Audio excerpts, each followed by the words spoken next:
యువ సంగ్రామ సదస్సు నిర్వహించిన ఉద్దేశం ఏంటి సార్? 2023 మేలో ఈ సరూర్ నగర్ స్టేడియం వేదికగా ఆ రోజు కాంగ్రెస్ పార్టీ రాహుల్ గాంధీ గారి నేతృత్వంలో, రేవంత్ రెడ్డి గారి నేతృత్వంలో యూత్ డిక్లరేషన్ ఇచ్చింది. యూత్ డిక్లరేషన్ కాస్త ఈరోజు యూజ్లెస్ డిక్లరేషన్గా మారిపోయింది.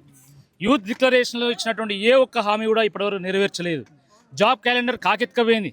2 లక్షల ఉద్యోగాలు అన్నారు, ఏ ఏడాదో ఇప్పటివరకు చెప్పుతలేరు. మీరు మెగా డిఎస్సీ అన్నారు, మెగాస్టార్ సినిమాలు వస్తున్నాయి కానీ మెగా డిఎస్సీ మాత్రం రావడం లేదు. ఎస్సీ ఎస్టీ బీసీ బ్యాక్లాగ్ పోస్టుల భర్తీ అన్నారు, హైడ్రా పేరు మీద ఎస్సీ ఎస్టీ బీసీ ఇండ్లను మీరు కూలుస్తున్నారు కానీ వాళ్ళ పోస్టులను మాత్రం భర్తీ చేయడం లేదు. ప్రైవేటు కంపెనీల్లో స్థానికులకు రిజర్వేషన్లు అన్నారు, ప్రైవేట్ కంపెనీలు అన్ని పక్క రాష్ట్రాలకు తరలిపోతున్నాయి. స్కూటీలు అన్నారు, లూటీ చేస్తూ ఉన్నారు. ఏ ఒక్క హామీ నెరవేర్చలేదు. కాబట్టి ఏ సరూర్ నగర్ స్టేడియంలో అయితే మీరు యూత్ డిక్లరేషన్ ఇచ్చిందో ఆ సరూర్ నగర్ స్టేడియం వేదికగానే మీకు డెత్ డిక్లరేషన్ రాయడానికి ఈరోజు కేటీఆర్ గారు సంగ్రామ సదస్సు నిర్వహించారు. ఒక్క పిలుపునిస్తే రాష్ట్ర నలుమూలల్లో ఉన్నటువంటి యువకులు, విద్యార్థులు, ఉద్యోగార్థులు, నిరుద్యోగులు పెద్ద ఎత్తున ఇక్కడికి రావడం జరిగింది. కాంగ్రెస్ పార్టీ అంటున్నది బీఆర్ఎస్ వాళ్ళు తప్పుదో పట్టిస్తున్నారు, వాళ్ళ తప్పిదం వల్లనే ఇప్పుడు నిరుద్యోగులు ఉన్నారని చెప్తారు. సరే, మేము తప్పు చేసినాం, మేమేం ఉద్యోగం ఇవ్వలే, మరి నువ్వేం ఇచ్చినావు చెప్పరాదు? కేటీఆర్ గారు సవాల్ చేసారు కదా, వాళ్ళు 1,00,000 ఇచ్చినామని చెప్తున్నారు. ఒకడేమో 1,00,000 ఇచ్చిన, ఒకరు 1,00,000 అంటారు, ఒకరు 60,000 అంటారు, ఒకరు 70,000 అంటారు, ఒకరు 80,000 అంటారు, ఒకరు 90,000 అంటారు. మీరు ఏమైనా ఉండాలి, ఎన్ని ఉద్యోగాలను ఉంటాలా? వాళ్ళు సంపాదించినటువంటి 1,000 కోట్ల ఆస్తి ఇది, దుర్మార్గపు సొమ్ము, అక్రమ సొమ్ము. ఒకడేమో మేము 50,000 కోట్లు, ఒకడు 60,000 కోట్లు, ఒకడు 70,000 కోట్లు, ఒకడు 80,000 కోట్లు సంపాదించినాము అక్రమ సొమ్ము అని చెప్తున్నారు. మీకు అర్థమైతే ఉద్యోగాలు అనుకుంటాను. మీరు నిజంగా 67,000 ఉద్యోగాలు ఇచ్చినట్టయితే నువ్వు వచ్చి సరూర్ నగర్ స్టేడియం వేదికగా, అశోక్ నగర్ చౌరస్తా వేదికగా, దిల్షు నగర్ చౌరస్తా వేదికగా నువ్వు రుజువు చేయాలి.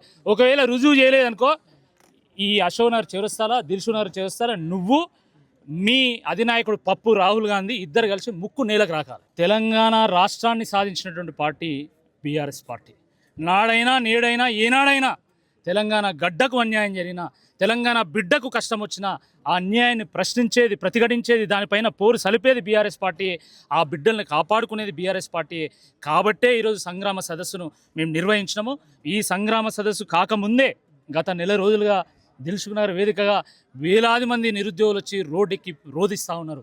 వాళ్ళని నిత్యము వాళ్ళని అరెస్ట్ చేస్తూ ఉన్నారు, వాళ్ళను వారి కేసుల పాలు చేస్తూ ఉన్నారు. కాబట్టి వాళ్ళకు భరోసా కల్పించడానికి ఈ సందర్భంగా మేము సంగ్రామ సదస్సు పెట్టినాం. ఎన్నికలకి ఇంకా సమయం ఉంది కదా, ఇప్పుడే సంగ్రామం ఎందుకు? అరే, రాబోయే ఎన్నికల గురించి ఆలోచించేటువంటి వాడు రాజకీయ నాయకుడు, రాబోయే తరం గురించి ఆలోచించేటువంటి వాడు నిజమైనటువంటి నాయకుడు.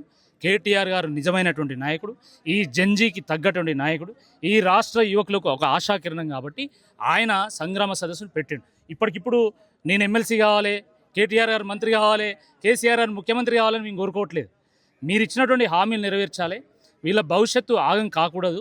ఎందుకంటే ఆ రోజు మీరు హామీల పేరు మీద తెలంగాణ ఆగం చేసిండు, గ్యారంటీల పేరు మీద తెలంగాణ గోల్మాల్ చేసిండు, డిక్లరేషన్ల పేరు మీద మొత్తం తెలంగాణ డిస్ట్రక్షన్ చేసిండు. కాబట్టి ఆ పరిస్థితి మారాలి, వీళ్ళకు ఒక భరోసా కావాలి అని చెప్పి మాత్రమే మేము సభ పెట్టినాము, మేము సదస్సు పెట్టినాము. వరంగల్లో రైతు సదస్సు పెట్టినాము. రాబోయేటువంటి రోజుల్లో ఎస్సీ ఎస్టీకి సంబంధించినటువంటి సదస్సును కూడా మేము పెడతాము, పెద్ద ఎత్తున పెడతాము. ఈ ప్రజాస్వామ్యంలో ప్రజల్ని చైతన్యపరిచేటువంటి ఒక బాధ్యత ప్రధాన ప్రతిపక్షంగా మా మీద ఉంటుంది. వాళ్ళ కోసం కొట్లాడేటువంటి ఒక బాధ్యత, వాళ్ళకు భరోసానిచ్చేటువంటి బాధ్యత మా మీద ఉంటుంది. కాబట్టి మా బాధ్యతను మేము నెరవేరుస్తున్నాం, మీ బాధ్యతను మీరు నెరవేర్చాలని చెప్పి ఈ సందర్భంగా నేను కోరుతున్నాను. ఇంకొకటి, కాళేశ్వరం నీళ్ళకి సంబంధించి పెద్ద కాంట్రవర్సీ నడుస్తూ ఉంది. ఎట్టి పరిస్థితుల్లో నీళ్ళు ఎత్తిపోసే పరిస్థితి లేదని గవర్నమెంట్ చెప్తాను. సో దీని మీద ఒకవేళ ఎల్నీలో వల్ల కరువు వచ్చి, ఆల్రెడీ కరువు వచ్చింది, ఈ కరువు తీవ్రమైతే మళ్ళీ తెలంగాణలో ఆత్మహత్యలు పునరావృతమైతే, మళ్ళీ తెలంగాణ వలసల బతుకులవుతుంది, మళ్ళీ తెలంగాణ బొంబాయి, బొగ్గుబాయి, దుబాయ్ బతుకులైతే, మళ్ళీ తెలంగాణలో తంగేళ్ళు మొలుస్తాయి, తుమ్మలు పొలుస్తాయి. కాబట్టి సర్కార్ తుమ్మలు పొలుస్తాయి. కాబట్టి పంతాలు పోకుండా మీరు కన్నేపల్లి పంప్ హౌస్ కాడ మీరు పంపులు ఆన్ చేయండి. 93.5 అడుగుల ప్రవాహం ఉన్నప్పుడు మీరు పంపులు ఆన్ చేయొచ్చు. మీరు ఎక్కడ కూడా బ్యారేజ్ గేట్లు ముయ్యాల్సినటువంటి అవసరం లేదు. కాబట్టి ఈ సందర్భంగా నేను కోరుతున్నా, రేవంత్ రెడ్డి గారు పంతాలకు పోకండి. మీరు కూడా ఒక రైతు బిడ్డ, రైతు కష్టం తెలిసినటువంటి వ్యక్తి. కాబట్టి మీరు దయతలిచి మీరు ఇప్పటికైనా కన్నేపల్లి పంప్ హౌస్ను ఆన్ చేయాల్సిందే ఈ సందర్భంగా నేను కోరుతున్నా. ఒకవైపేమో మన దగ్గర ఒకవైపేమో ఈ రాష్ట్రానికి ఎల్నినో ఎఫెక్ట్ ఉన్నది. ఎల్నినో ఇప్పుడు వచ్చింది, కానీ 2.5 ఏళ్ళ నుంచి రేవంత్ రెడ్డి ఎఫెక్ట్ ఉన్నది, ఎనుముల ఎఫెక్ట్ ఉన్నది.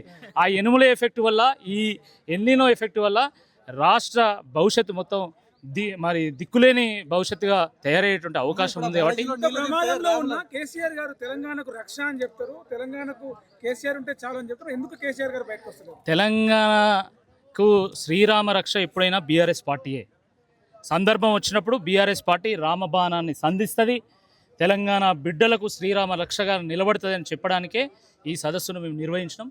తప్పకుండా రైతుల విషయంలో కూడా మేము ప్రతిఘటిస్తున్నాము. కేసీఆర్ గారి నేతృత్వంలో ఈ సభ జరిగింది, మీకు అర్థం కావట్లేదు. రైతు సదస్సు జరిగినా, యువ సదస్సు జరిగినా, రాబోయేటువంటి రోజుల్లో ఎస్సీ ఎస్టీలకు సంబంధించినటువంటి సదస్సులు కానీ ఈ రకంగా అనేక సదస్సులు పెడతాం. ఏ సదస్సు జరిగినా కూడా కేసీఆర్ గారి డైరెక్షన్లో జరుగుతుంది. మేము సొంతంగా తీసుకున్న డైరెక్షన్ అంటారు కానీ రేవంత్ రెడ్డి అంటుండు పశుపతిని బంధించినట్టుగా నేను లోపల బంధించిన అని చెప్పాడు. నువ్వు బంధించబడ్డావు, చంద్రబాబు కబంధ హస్తాల్లో నువ్వు బంధించబడ్డావు. ఆంధ్ర పెత్తందారుల కబంధ హస్తాల్లో, ఆ కాంట్రాక్టర్ల కబంధ హస్తాల్లో, ఢిల్లీ కబంధ హస్తాల్లో నువ్వు బంధించబడ్డావు. ఈరోజు స్వేచ్ఛగా నిన్ను నిలదీసేది, నిన్ను నిగ్గు తేల్చేది ఈరోజు బీఆర్ఎస్ పార్టీ. మా నాయకులు స్వేచ్ఛగా మాట్లాడుతున్నారు, స్వేచ్ఛగా తిరుగుతున్నారు.